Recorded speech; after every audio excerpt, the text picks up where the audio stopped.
Hello again, Sandwich and Cape Cod. I am Greg Anderson. It is an election season. President, state senate, state representative, a bunch others. A lot to consider for those of us, you and me hopefully, who exercise our right to vote. Here on Cape Cod, in the 5th District, we have a race where Republican incumbent Stephen Xiarhos is seeking another 2-year term as our state representative, and he does have a Democratic challenger. My guest today, Representative Stephen Xiarhos. Awesome. Hello, my friend. Good to see you, brother. Welcome. Thank you. So, how's it been? 4 years? Last time you and I spoke, I was in my dining room. You were probably in your home. It was COVID. Yes. You ran and won in COVID. Yes. How's it been? I love it. Yeah? It's a blessing. I love it. I was a police officer for 40 years and retired, and the next day started to run for something I had never done. Yeah. And COVID happened, and all these things happened, but we just kept doing what we do, and we won, thank God. I love it. And people said to me later, "Oh, Steve, we saw this in you, like you're a people person." Yeah. Because I love the serving part. I love the helping part. Yeah.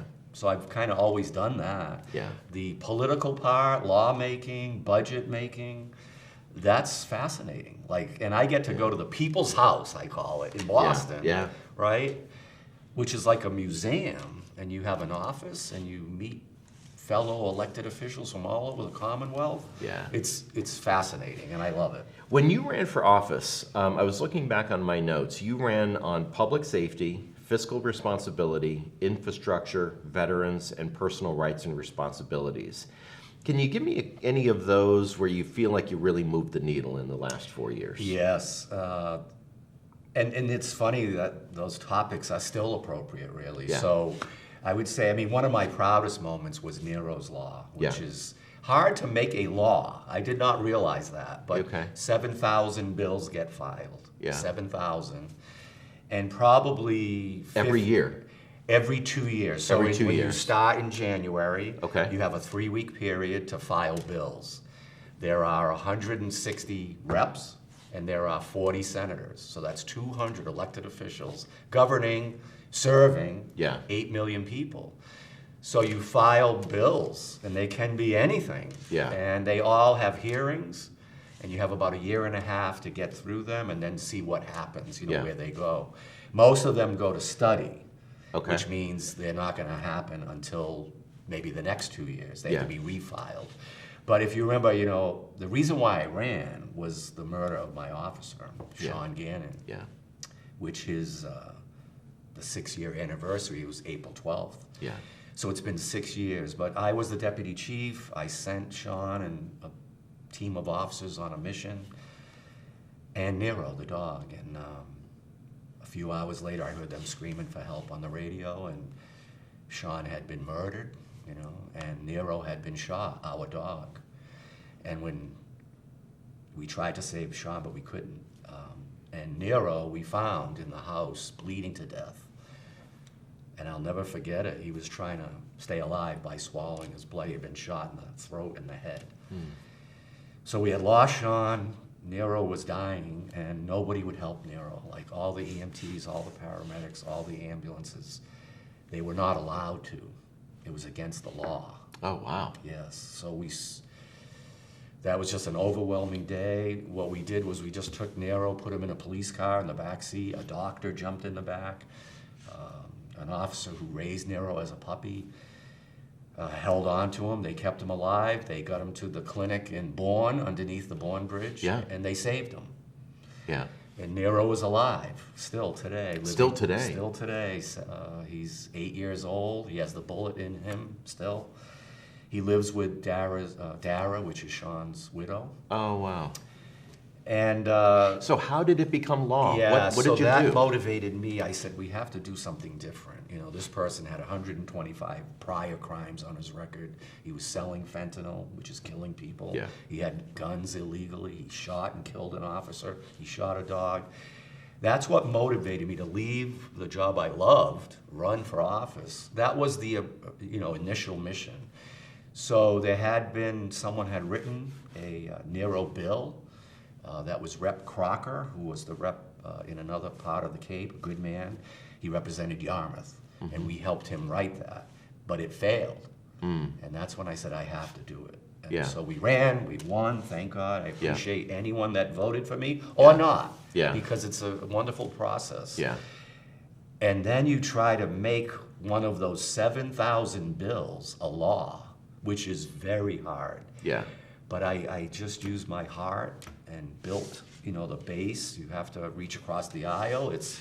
And we had over 100 co-signers, which is rare in Massachusetts, where 100 elected officials all agreed. Both sides of the Yes, aisle. yes, which is how you get things done. You Yeah. have a mission. Yeah. You stick to it. Yeah. Because you can get distracted with all kinds of things that are going Yeah, on. yeah.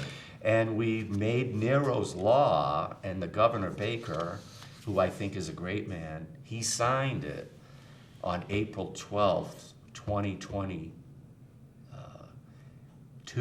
So 4 years to the day of that tragedy, the governor came to the Yarmouth Police Station, where I had worked, and in the building that we built for Sean Gann, we built $1 million facility on donations that trains police officers and police dogs.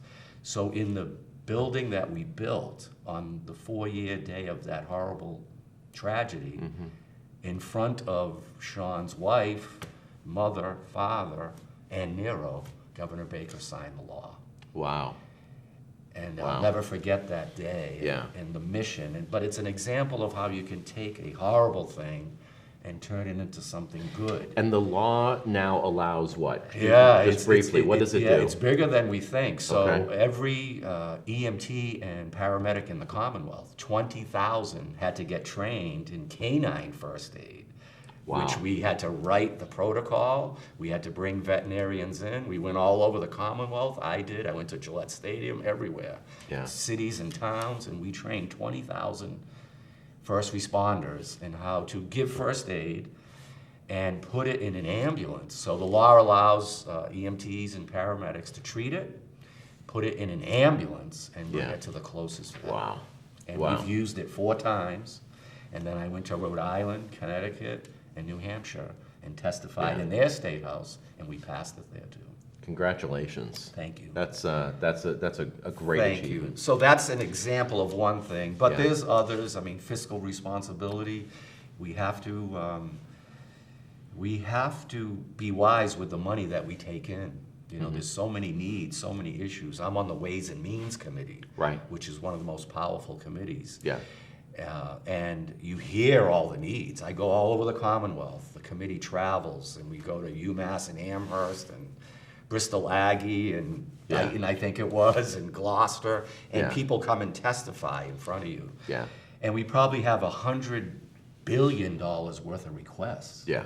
But the budget is about $58 billion. So you listen to the needs, we meet as a committee, you print out the budget, and then we go over it, and Yeah. hopefully it gets passed. But Yeah. fiscal responsibility is important as well. When people think of Stephen Xiarhos, they think of a patriot. They think of a veteran. They think a veteran's advocate, Yes. a supporter of law enforcement, red, white, and blue, a diehard Republican. For those who feel that it's a little too Trumpish for their liking in an election cycle, how do you speak to those people? Yeah, that's interesting because I'm just a person. I think I'm like everybody else, just a person that I was built on service. I came from New Bedford, Yeah. came to the Cape, lived in Sandwich and Lakewood Hills with my aunt, had this tragedy happen, ran for office. So I've never really been a politician or very strong either party in a way. I was just a person that ran and I believe in service and leadership. So people would say, are you a Trumpster or are you a Baker person? And I would say, I'm just me. I'm Steve Xiarhos. I serve, I protect. It's in me to protect. And I But think would you people say should- that you lean in one direction? I mean, Charlie Baker was very moderate, very, and not a lot of Republicans liked him. I mean, he was a little, and then you got the hard right Yes. of Trump. I Yes. mean, where do you... And I think we have to even as Democrats, let's say. Remember, most of Massachusetts is unenrolled. Right. I was unenrolled my whole life. Yeah. And then when I ran, I chose Republican. Yeah. And I believe in those core values. But you have to be able to listen to everybody. Remember, I represent 45,000 people. Yeah. And I listen. I go all over, and I've seen every part of the district, and I love it. Yeah. From Barnstable to Buzzards Bay, right? You have to listen, learn, and lead with your heart. Mm-hmm.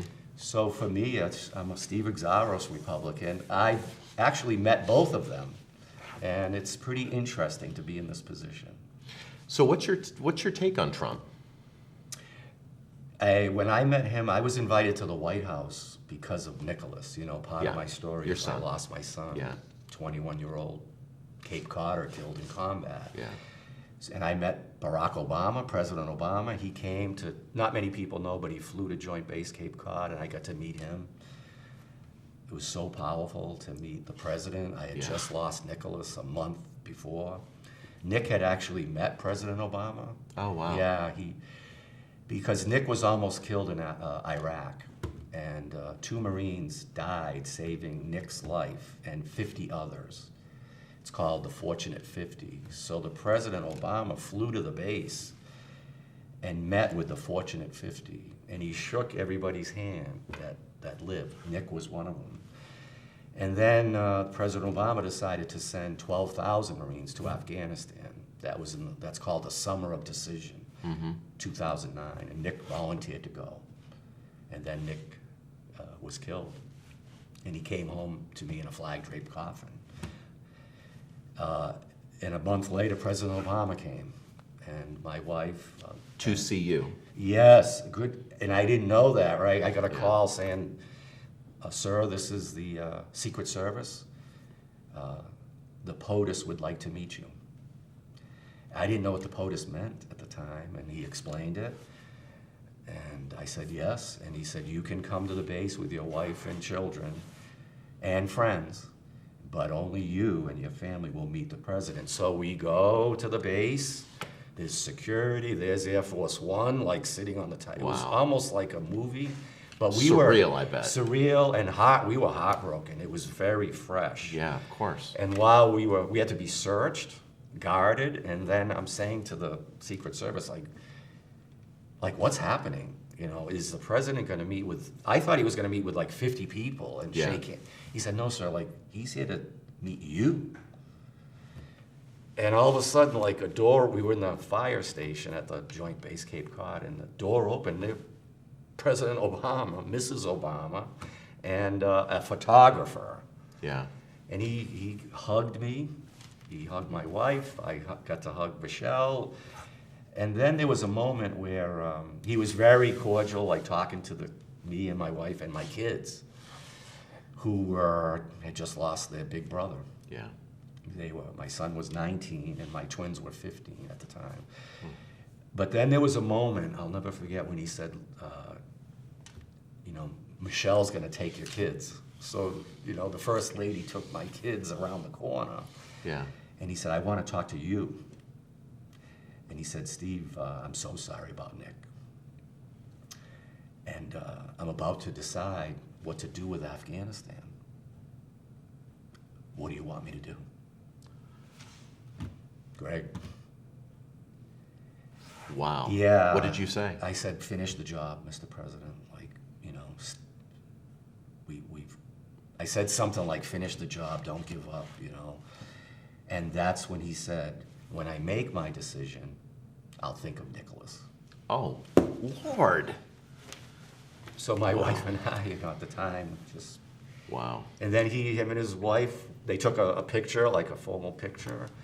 And then, he and his, the First Lady walked away. They got into a motorcade. We were allowed to come outside for the first time. Yeah. And I saw Air Force One. There were Marine helicopters that had landed that brought him. It was amazing. And then he got on to that Air Force One, and as soon as the door shut, it took off. Like, it didn't wait. It was roaring, and it took off. And then the Secret Service said, "Sir, when the president's on the ground, like, we have to watch and take care of him. But now that he's up in the air, you're ours." And all these Marines came running. Wow. And they said, "Sir, we know your story, and we know Nick." And they brought me to the helicopters. Wow. So that was then, and then since then, President Trump invited us to White House. I got to go to the White House and speak to the president, the first lady, my daughters, and about 100 Gold Star families. There's a Gold Star Family Day. Yeah.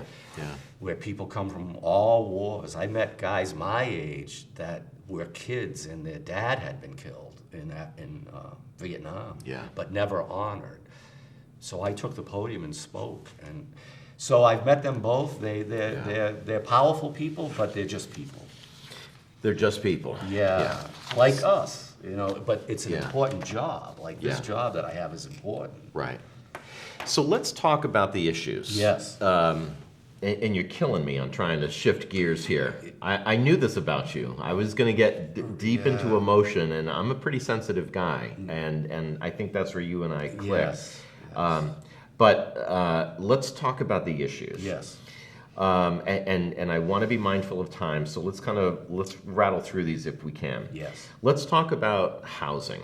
Yes. Immigrant house. There's two issues on housing. Number one is immigrant housing here on the Cape, and then the other is you can't afford to buy a damn house on Cape Cod. Yes. Let's talk about immigrant housing. Yes. You have stated publicly that there's something like $74 million a month that's being spent on from the Healy administration.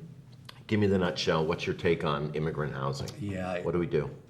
We have to look at the right to shelter law. So obviously there's a crisis in America.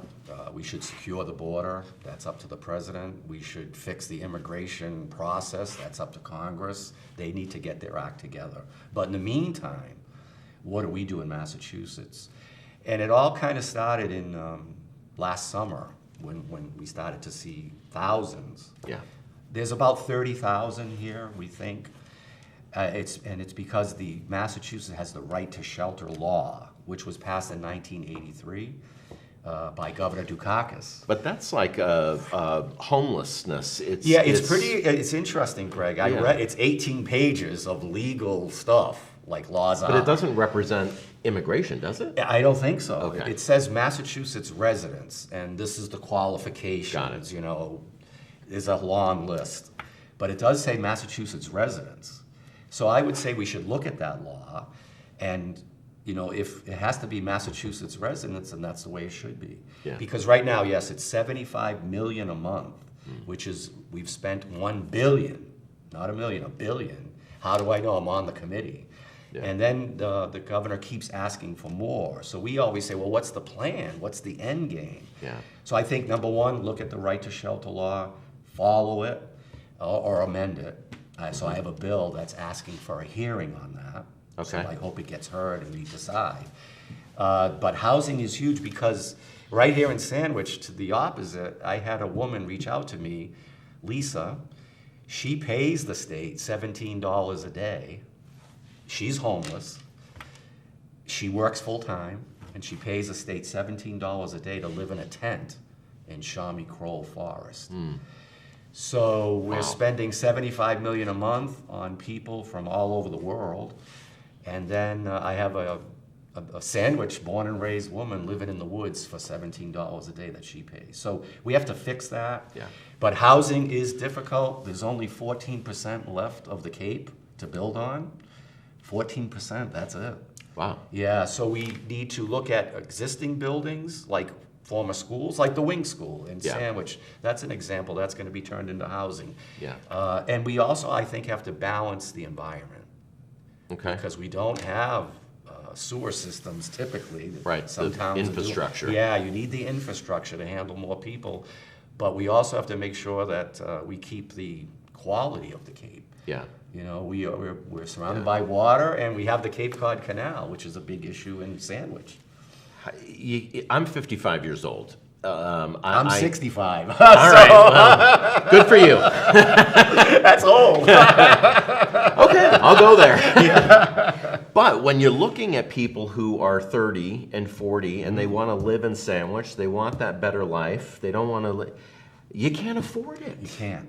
So what do we do? So where do the police officers, the firefighters, the teachers, the nurses, where do they live? If you live on Nantucket, the average house they're saying right now is $3 million. Yeah. Right? So on the Cape, it might be 800,000-ish, depending on where. Yeah. How can you do that? Yeah. So it's a huge issue. There's only so much land, and there's only so much homes. Right. But, part of it is encouraging people to stay on the Cape, find a way to live here, but it's very hard. And if we don't resolve that issue, where are people going to live? Remember, right now, 55% of the workforce live off Cape. Yeah. And they come over those bridges, Yeah. which is another topic we should talk about at some point. But it's right, next. that's huge. Yeah, right. Let's shift gears and go there. Peak Yeah. summer months, we're looking at about 55,000 a day cars going over the Bourne, about 75,000 a day on average over the Sagamore. We need funding. We need action, and then of course, when you look at the Key Bridge down in Baltimore, I'm thinking, are we safe going over the bridge? So two questions, Representative. One, are we safe on those bridges? And number two, what can you do to help us get those bridges funded? Amen. We got to stop talking and we got to do. We have to have action. That's kind of how I am. The political process is one thing, but there's a lot of talk. This has been talked about for years, way before my time. Yeah. But I just went to a fascinating meeting with Mass DOT the other day at Upper Cape Tech, which is in our district. And the latest is, yes, we need about $5 billion. Most of it is going to come from the federal government. So that's a big issue with, let's say, local officials, state senate, state Congress people, and then, of course, the president. So they're all working on that. We might have around $1 billion so far, but we're hoping for more. But in the meantime, are the bridges safe? They're structurally obsolete. That's the official term. Yeah. Everybody that I know of is afraid a little bit when they go over those bridges. They're nervous because a couple of reasons. One, they're too narrow. That's the bottom line. Right. They were designed in the 20s, built in the 30s. Yeah. Probably never thought how big and how much traffic there would be and how many people would live on the Cape. Yeah. Remember, those bridges take care of the Cape and the islands. Yeah. Everything that gets on the islands kind of comes over those bridges, Right. So they're massive for our economy. I think that's the number one issue, really, is the bridges, because it affects our economy and our public safety. So where are we at? We need more money, but in the meantime, we got to stop talking. We got to start organizing and doing. So I think we're close. Governor Healy decided, hey, let's do the Sagamore Bridge first, which is good. Okay. But it's going to be a massive project. It's called the Project of a Lifetime. And the latest version is 4 new bridges. Yeah. Yeah, which is kind of cool. It sounds crazy, but it makes sense. So what we're going to do, once we get the funding, there's going to be land taking, right? Homes and businesses. That's eminent domain. That's going to take a while. But we're hoping within 3 years we can start. Okay. We got to keep pushing. But basically what they'll do is they'll build a 4-lane bridge on the inside of the current bridges. Yeah. Let's say Sagamore first. So 4-lane bridge to the west of it.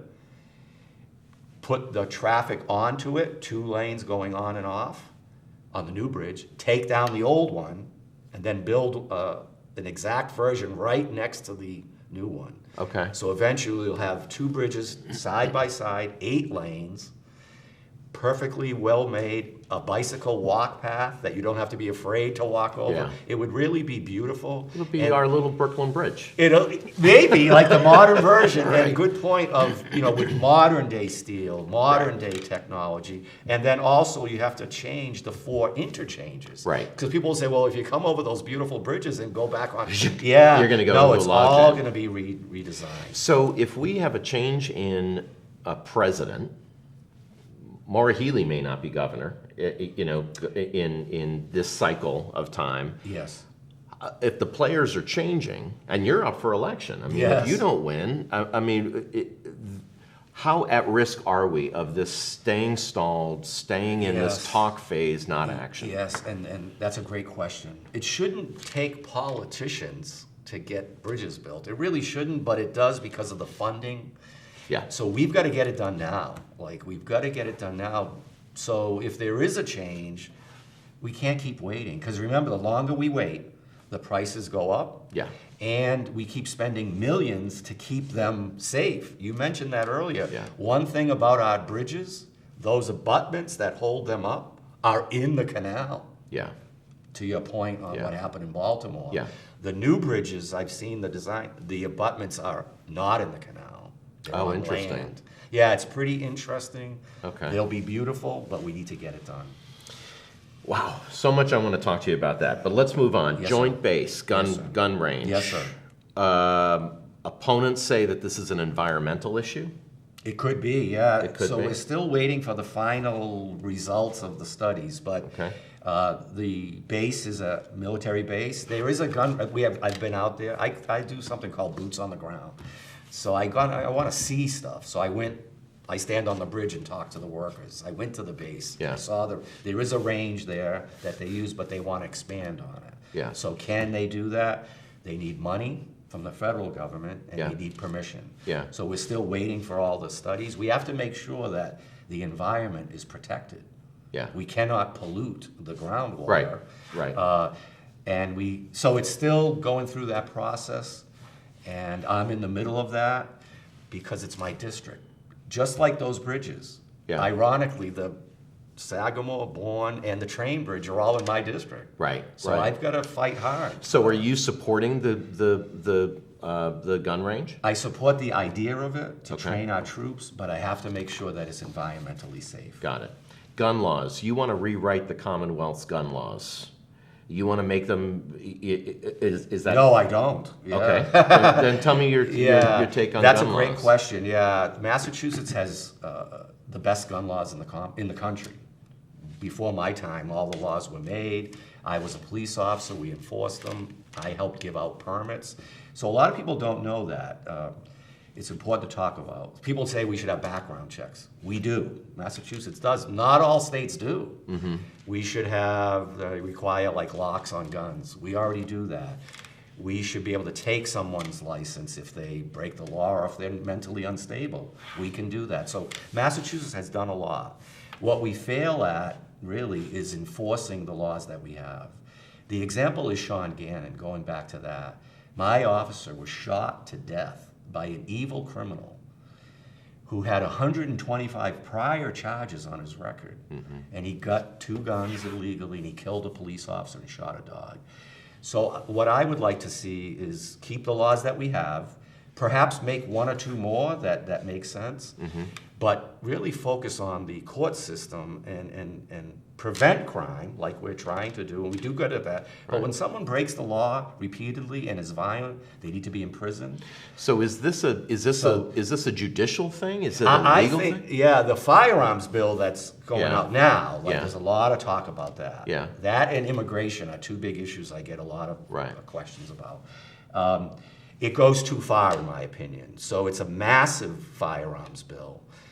And that's the legal process, right? So we have to go through the process. So right now, the House passed it, which I voted against.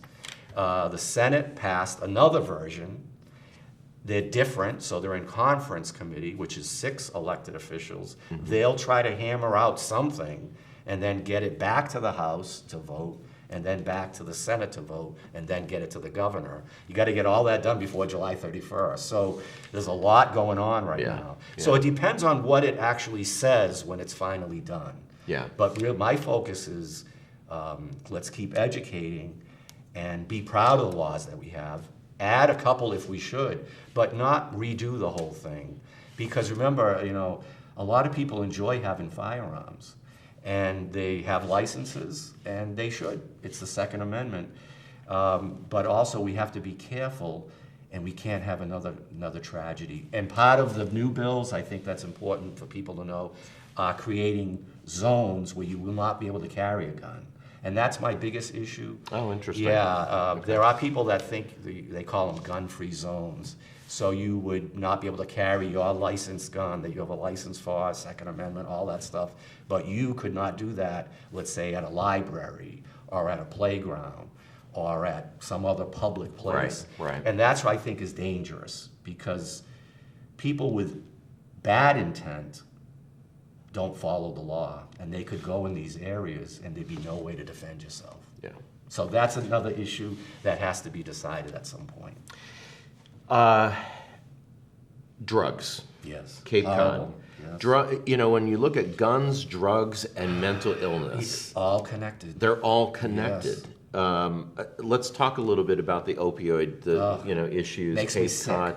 What can, Representative, help us? That's right. What can you do to help us with drugs on the Cape? Again, we got to stop talking and doing, and we do a lot. Thank God, we Yeah. do. I was a police officer. We do a lot of things, and remember, my world also.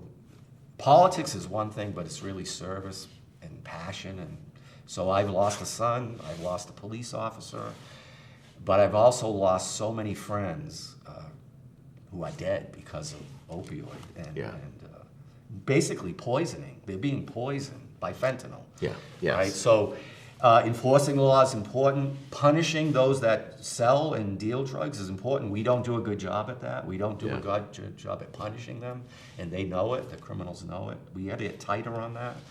But right now, the good thing is there's a lot of money around. So what's happening right now in the communities, because of Attorney General Healy, who did a good job, right, suing these pharmaceutical companies, we have millions of dollars that are going to the towns. And a lot of towns right now are having meetings. In fact, Sandwich has one coming up. Everybody should go. And Will you be there? Of course, yeah. Yeah. This is right in my heart, right? Yeah, I've seen yeah. too much death. Yeah. And I'm on the Mental Health, Substance Abuse Recovery Committee. I'm on 4 committees: Ways and Means, which Yeah. is money; Public Safety, which is kind of my passion; Veterans, another passion; Yeah. and the Mental Health and Substance Use.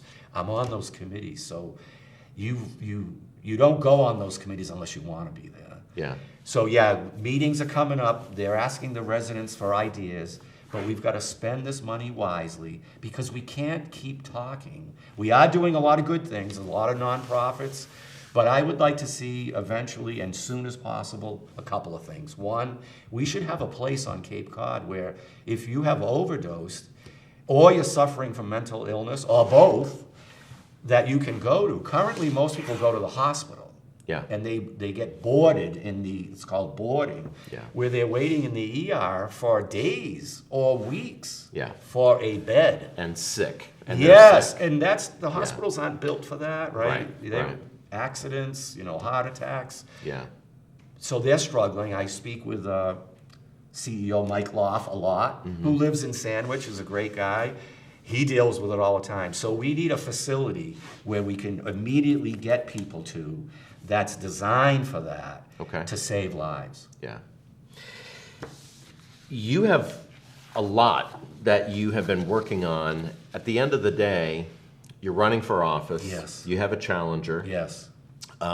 You have a sizable war chest, about $70,000, Yes. somewhere in there. How are you going to get those independent voters in this district? What's your plan? How are you going to win this election? Why check your name on November 3rd? Yes. September 3rd, sorry. No, November. And November, Yes. yes. I have the passion to keep serving. Yeah, I love doing this. And I do it 7 days a week, 12 hours a day. I kind of say from 7 to 7, I'm somewhere in the Commonwealth, in the district. I have a passion to serve and protect. And also animals, too. I love animals, and I'm a big animal rights advocate. But Yeah. I would ask people to vote for me, to keep me in office, to keep me fighting for them. I call us the Fighting Fifth Barnstable District.